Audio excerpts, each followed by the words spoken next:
The King of the Ring. Never in wrestling history has there been such a polarizing award. I mean, this is the prize that created Stone Cold Steve Austin and, well, destroyed Wade Barrett.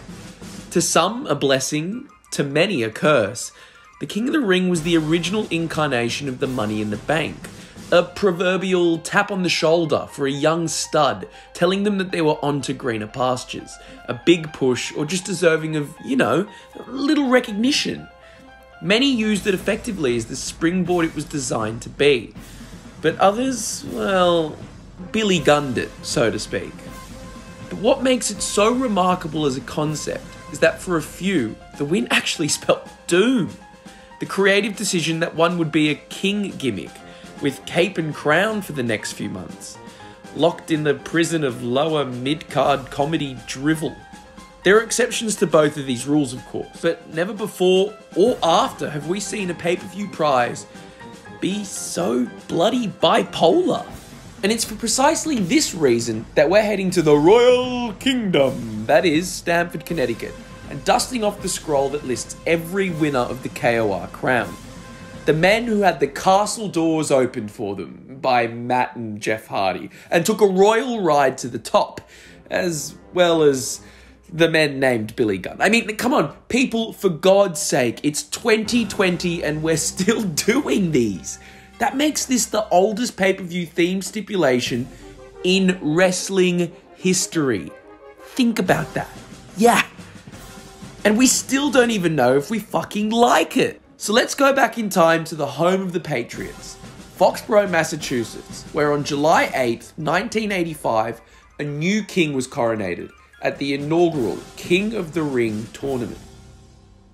At its inception, the King of the Ring was hardly the gimmicked event it would evolve into later, featuring a smorgasbord of bored mid-carders that culminated with Don the Rock Morocco defeating the Junkyard Dog, Les Thornton, Pedro Morales, and the Iron Sheik to claim the proverbial crown. The event was a house show workaround, an idea dreamed up to drive fans to the arenas. It had zero impact on the television product, or any ongoing storylines for that matter. Morocco never wore a crown to the ring, nor did he even use the moniker to get himself over. I mean, unless you were in Foxborough that very night, there was no indication that anything significant had happened. But in 1986, this would all change, when veteran Harley Race defeated Morales to win the tournament. And something significant happened. Something that set forth the very premise of this list. You see, the former NWA champion was as grizzled as a black bear, and for whatever reason, this win marked the first time that the crown would become ingrained in the winner's on-screen persona. Introducing King Harley Race, a mid-card villain in the hated Heenan family. In all seriousness, Missouri tough man Harley Race was the last person who needed a cape and crown. A lifelong throwback to a bygone era when wrestlers didn't need hip entrance music, fancy ring garb, or catchy lines to get over with the audience. But nonetheless, randomly, he embraced the King of the Ring for the ceremonial gimmick change that it offered. Harley was now replete with a crown, purple robe, and scepter, a cartoonish gimmick that forced defeated opponents to kneel and bow before him. Even at the time, it was kinda corny. But the reality was Harley Race was a badass, and one of the most feared backstage tough men of all time. Seriously guys, Harley was Meng level in his ability to slap men unconscious, so no one was going to tell him otherwise. It's worth mentioning Harley would bestow the kingdom to Meng to create King Haku, and this would start a royal hot potato, so to speak, going from Haku to Duggan, and then accidentally striking gold by landing in the hands of the Macho Man Randy Savage, to create the iconic Macho King. But as much as I want to discuss the Macho King and all of its brilliance, this is a bizarre offshoot of the tournament, a pass the parcel game with the King gimmick. It's void of the Tournament of Tournaments, and therefore void of this memory lane. Years later, in 1993, the WWF was past its Coliseum video days. Gone were the Slam, Bam, Wham Volume 3s, and in was a fixed pay-per-view schedule, one that needed to be advanced, quick smart.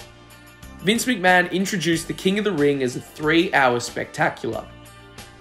Bret the Hitman Hart would best Bam Bam Bigelow in the final, only to have a literal throne dumped on him by an irate Jerry the King Lawler. And, well, off they went to have a memorably awful foot job of a feud. No King Bret, no battle for the crown, nothing really. 1 year later, and the title would stay in the Hart family, with Owen becoming the King of Hearts. A feud would kick off between both Owen and Bret over the WWF World Championship, leading to a Meltzer 5-star match between the two. But more significant than this was Owen's ability to gloat about the KOR victory, and label himself king. Like Harley before him, the tournament had bled into the fabric of this competitor's character, legitimizing both the event and the gimmick at the same time.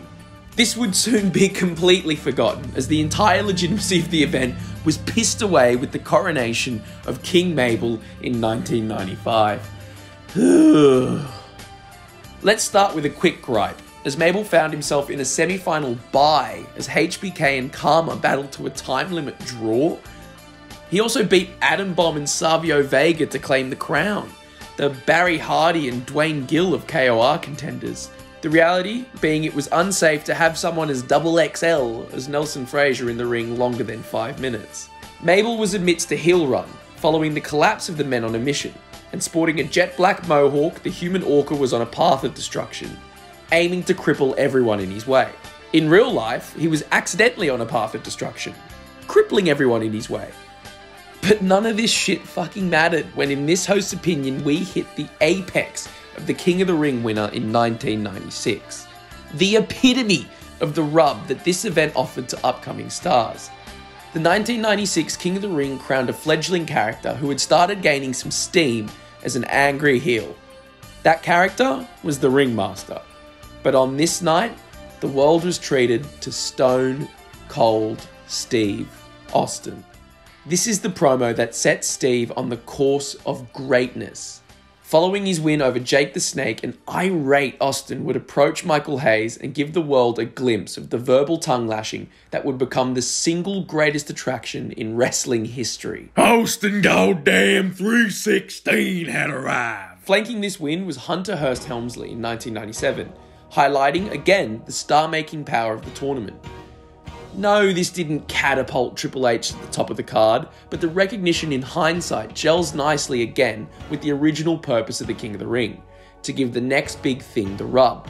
Ken Shamrock in 1998 would muddy the waters. An impressive talent, sure, but mediocrity tended to shadow Ken's wrestling career, and this marked the first time in a long time the winner 100% didn't feel like a future champion. I mean, Shamrock had already been tested in the main event scene, and it didn't really work. There were too many names in the company that were far more popular, and unfortunately this victory in the tournament, well, it didn't change that. And then they went and spoiled it all by doing something stupid like crowning Billy Gunn. Yes, if Shamrock was anticlimactic as a winner, Billy Gunn was climactic in the way that Death by Firing Squad is climactic. To this point, the tournament had been legitimized as a star maker, albeit losing steam, but the 1999 coronation of the Ass Man solidified that the gimmick had grown stale, the bloodiest attack on the kingdom we'd ever seen. Gunn did go on to have a short feud with The Rock as a result of the win, in which he lost decisively in every category. And then DX reformed by the end of the year, rendering the entire run a pointless waste of time. But WWE steadied the ship and fortified the castle in 2000, crowning a relative newbie but impressive rookie in the form of Kurt Angle. Kurt won the largest tournament in history, made up of 32 competitors as opposed to the usual 16 or 8. Kurt was having the breakout year of breakout years, and is exactly what KOR represented. Draped in both the European and IC gold, Kurt would even lean into the King gimmick for a minute, asking to be called King Kurt and walking out with a scepter and crown for a few weeks. This, my friends, was good shit. And Commissioner, I vow to you that I will not Billy Gunn this King of the Ring title. Oh, but you did Billy Gunn it, Edge. You did Billy Gunn it. On June 24, 2001 at the Continental Airlines Arena in East Rutherford, New Jersey, Edge beat Team Rec members Rhino and Kurt Angle to win the crown. King of the Ring 2001 is famous for a lot of reasons. But what it's not remembered for, my friends, in the slightest, is Edge kickstarting his singles career. Now, Edge would go on to achieve incredible things, don't get me wrong, but 2001 would be marked by a back and forth feud with Christian and a very slow, gradual build to the rated R superstar we know and love today. But just as all of the air again seemed to be firmly out of the balloon, a beast incarnate became heir to the throne. That's right, in 2002, Brock Lesnar tore his way through the competition, decimating Rob Van Dam and claiming the crown he never wore ever, not even for one fleeting second. And then that was kind of it for a while. I mean, a good fucking while. 4 years to be exact. In fact, come to think of it, it hadn't been since King Mabel in 1996 that a wrestler actually decided to take the crown handed to them and build it into their character. For many, the crown was a one-night-only shtick, or a couple extra promos for the preceding weeks. But in 2006, this was about to change, and in a spectacular way. WWE out of nowhere revived the King of the Ring tournament, and in doing so, crowned Booker T King Booker! Unlike many before him, Booker T took this as a chance to move the needle. The chance to do something fun, fully embracing the moniker. He began to dress like an actual king, complete with crown, scepter, robes, an over-the-top British accent. I mean, he was even flanked by a royal court consisting of Queen Charmel, William Regal and Fit Finlay, as well as the little bastard Hornswoggle. The result saw King Booker pushed right up to the main event with his pinky in the air every step of the way. It's here, ladies and noblemen, that we enter the tragedy scene of this little royal melodrama. A chapter I like to call The Curse of the Crown. Or, as the wrestlers affectionately call it, oh balls, they have me winning the King of the Ring. Following Book's resurgence, the tournament was inexplicably put on ice again. Relegated to a random storyline crutch in dull times. But in 2008, creative came calling, and this time it was semi-retired and perfectly suited William Regal answering the phone. Regal was in the throes of a solid heel GM act. I mean, the guy was a full-blown Bond villain at some points. But alas, William Regal met an undefeated competitor out of Stamford, called the WWE Wellness Policy, and Regal's roidy buttocks were sent home, crown and all.